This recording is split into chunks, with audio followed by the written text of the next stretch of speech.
I came to Indiana, I was a pretty good basketball player.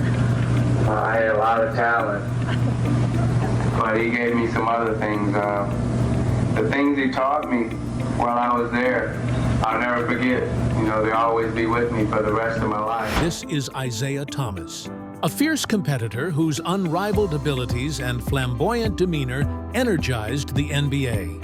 12-time All-Star, 2-time NBA champion, and the beating heart of the Detroit Pistons Bad Boys. However, Thomas's ability to foster fierce rivalries that characterized a basketball period was what really set him apart. Thomas was particularly put to the test by 6 players in ways that no one else could. Let's explore the backstories of the rivalries, the drama, and the games that molded the career of Boston's silent warrior, Robert Parrish, one of basketball's most formidable icons.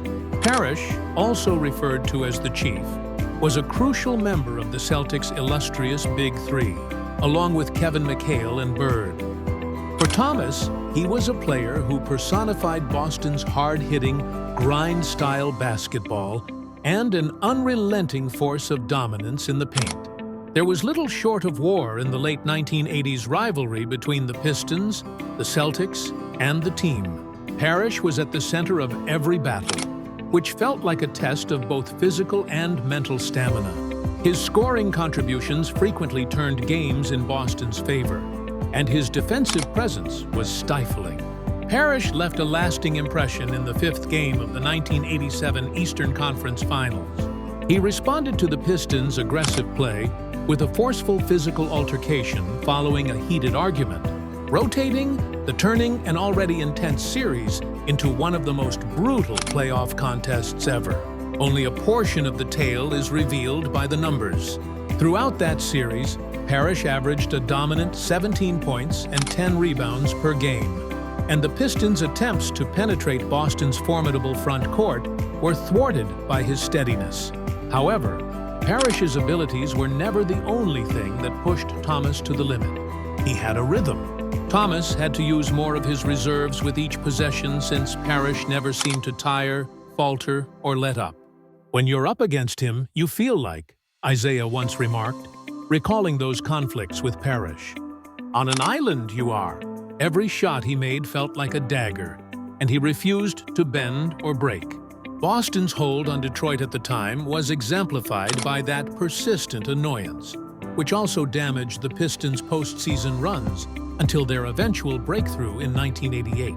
In those tight encounters, Parrish's grizzled toughness shone out and represented Detroit's uncompromising enemy. Robert was more than simply a rival to Isiah and the Pistons.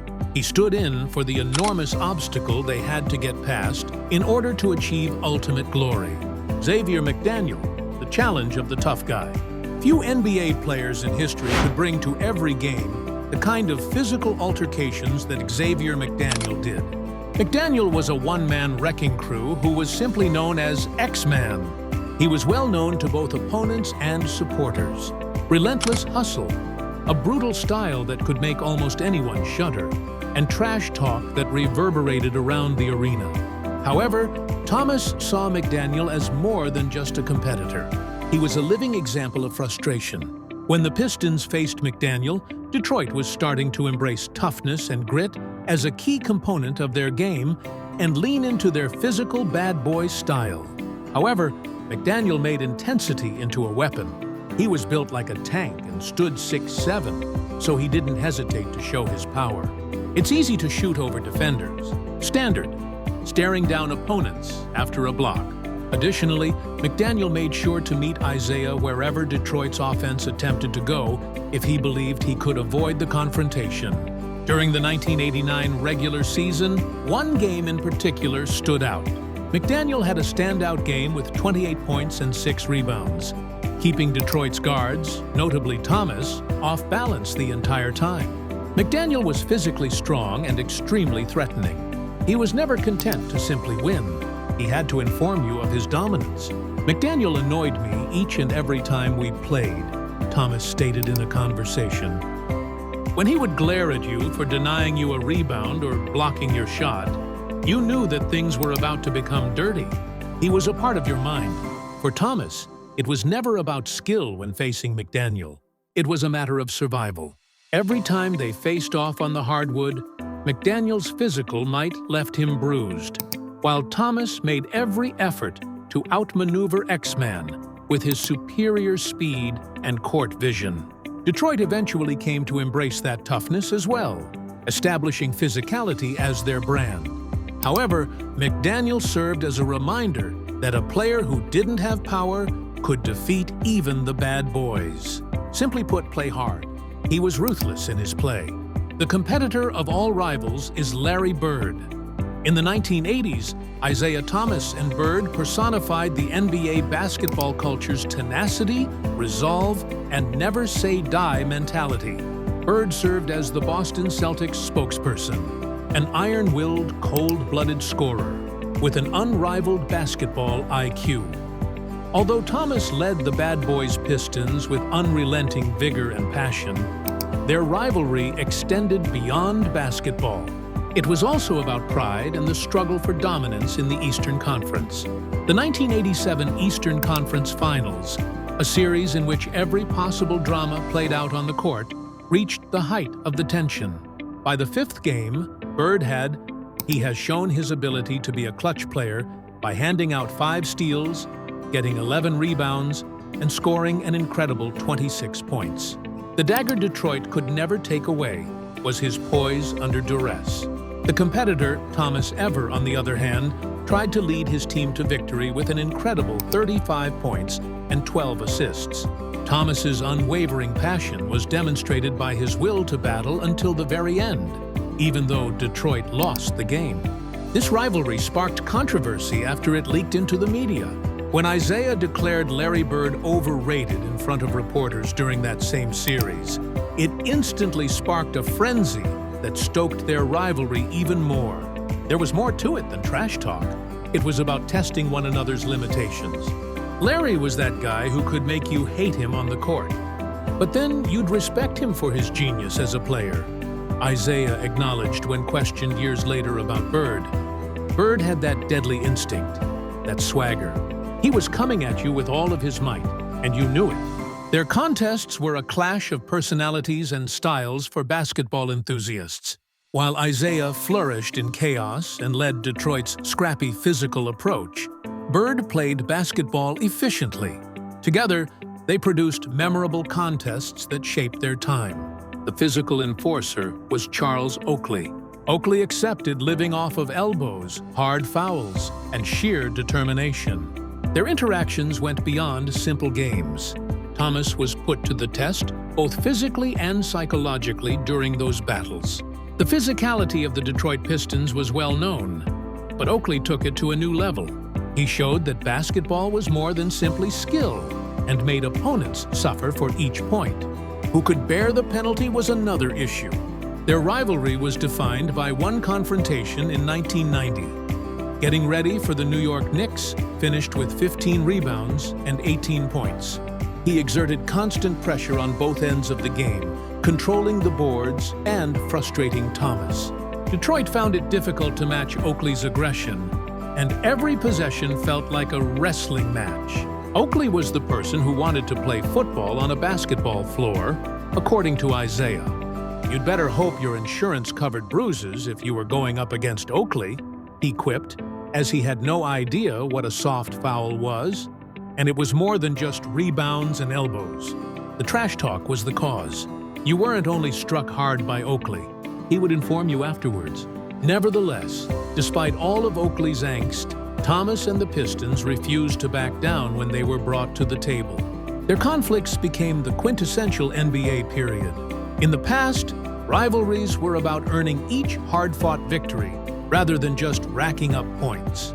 Although Oakley's Knicks never achieved the same success as Detroit, his physical strength made him one of Thomas's most formidable opponents. Michael Jordan is the well-known rival. Thomas and Michael Jordan's rivalry encapsulated the drama and passion of the NBA better than any other. Their hostility characterized a time when winning wasn't the only goal of any game. The goal was to demonstrate dominance. Right from the start, the tension was evident from the start. Let's start with the notorious All-Star Game freeze-out from 1985. According to rumors, Thomas and other seasoned players deliberately avoided giving the ball to the up-and-coming Chicago star. MJ took it personally, whether it was true or not, and the rivalry that grew into a famous one was born. Their conflicts turned into wars by the late 1980s, when the Detroit Pistons became the league's most formidable defense. They created the infamous Jordan rules, a defensive tactic that included trapping Jordan, wearing him down physically, and giving him a lot of fouls in order to stop him. Already a prolific scorer, MJ was incensed and referred to the Pistons' defense as dirty. The Pistons' defense as dirty. "We weren't here to make friends," Thomas famously retorted, dismissing the objections. "Our goal was to prevail by any means necessary." Thomas was at his best in the 1989 Eastern Conference Finals, helping Detroit pass Chicago with an average of 21 points and 8 assists. Jordan was constantly harassed by the Pistons, who turned his offensive genius into annoyance as Isiah's team made it to the championship game. After the Pistons won consecutive titles, the Bad Boys dynasty was cemented, and MJ began to crave retribution. When a more mature and focused Jordan led the Bulls to a sweeping victory in the 1991 Eastern Conference Finals, that retaliation took place. Isiah's Pistons in an embarrassing way. Deeper hostility was sparked by the NBA's iconic image of Detroit leaving the court without shaking hands. Jordan stated, even years later, "I don't like Isiah." It's simple. Isiah stuck to his guns, saying, "It's part of the game if sentiments were hurt." The NBA's history is still shaped by the legacy of their rivalry. Magic Johnson, the rivalry of treachery. For Isiah Thomas, Magic was more than simply a rival. He was something more profound. They were formerly inseparable brothers on and off the court, exchanging secrets, giggles, and a love of the game. However, betrayal sliced through that friendship like a dagger as their careers progressed. In the early 1990s, the tension really blew up. In the aftermath of his HIV diagnosis, Magic accused Isiah of disseminating false information about him, a charge that rocked the basketball community. The drama didn't end there, though. Isiah was permanently excluded from basketball's finest lineup when Magic and others implied that Thomas had manipulated events behind the scenes to keep him off the storied 1992 Dream Team. Thomas then stated, "I had nothing to do with it," stated, his anguish evident in interviews. But when your best friend points fingers at you, it makes you question everything about the friendship. What was already one of the fiercest basketball rivalries in history was eclipsed by this personal betrayal. Their animosity dates back to the 1988 NBA Finals, in which Isiah's Detroit Pistons and Magic's Los Angeles Lakers faced off in 7 intense games. Isiah's play in Game 6 was very incredible. Despite having a badly damaged ankle, he scored an incredible 43 points, demonstrating his perseverance and fortitude in the face of overwhelming difficulties. However, Magic was clinical, planning plays and completing the series with mediocre results. 13 assists and 21 points per game. In the pivotal Game 7, Magic's skill helped the Lakers win. There was much more to this rivalry than just basketball. Magic famously said, "It's hard to move forward when trust is broken," referring to his tense relationship with Thomas.